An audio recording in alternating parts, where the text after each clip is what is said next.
Joining me next is Bill McGurn to talk about his column today in the Wall Street Journal. Welcome, Bill. Thanks, Jason. So today you write about your alma mater, yes. Notre Dame, who's playing Alabama in the BCS championship. Who's going to defeat Alabama in the national? Well, I don't know, not according to the odds makers, but we'll talk about that later.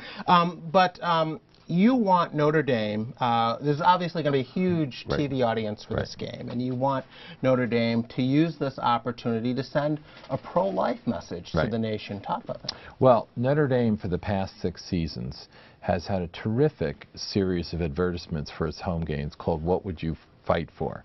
And it ranges from a professor trying to find a cure for tuberculosis to a sophomore that founded some group that carries out the wishes of terminally ill patients.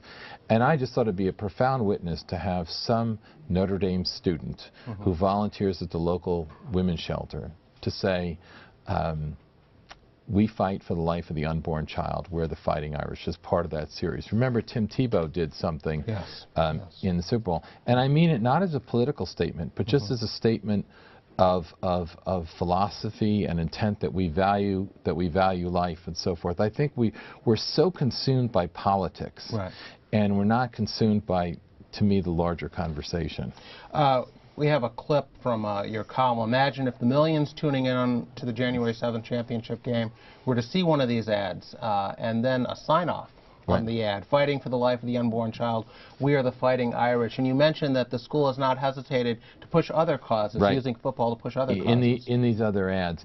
And again, I think that, again, if you look at the pro-life witness in this country, most of the institutions, the press, television, any kind of entertainment, media, academe, are lopsidedly stacked against the pro-life side, whereas the polls, both Gallup and CNN, show people are lean to the pro-life side, which is a remarkable thing after 40 years. What we don't have is we have a bitter political fight between two sides. One side wants restrictions and the other side wants no restrictions.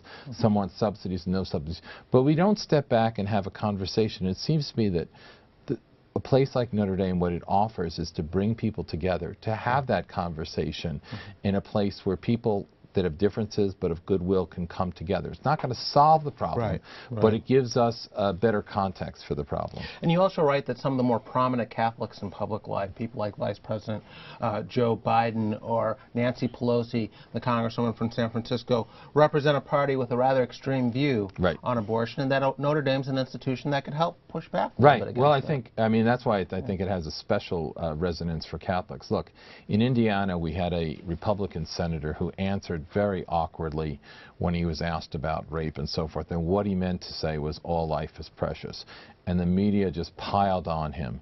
Meanwhile, we have a Democratic Party that has the most extreme position on abortion you can have, which is abortion with no restrictions, subsidized by the taxpayer.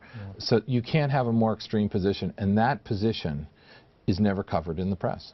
You've written in the past about how Notre Dame has invited everyone from President Obama to Daniel Patrick Moynihan to Mario Cuomo, the former governor of New York, to honor them. I mean, all prominent pro-choice individuals. How confident are you that they're interested in sending this sort of message? I think they are. I think there's a real pro-life community there, and I will say there are pro-life Democrats there, and we need their witness. And a lot of times, this is also what I'm speaking to. A lot of pro-life Democrats feel that they have no place, like their party doesn't make a home. They have no place where they're home. Most of the homes for the pro-life message are Republican. Notre Dame could give that place. Its roots are in the Democratic Party. Its roots are in Chicago. So it has something that it could bring to our culture, not necessarily our and through the politics, through the culture. Okay, we'll leave it there. Thanks, Jason.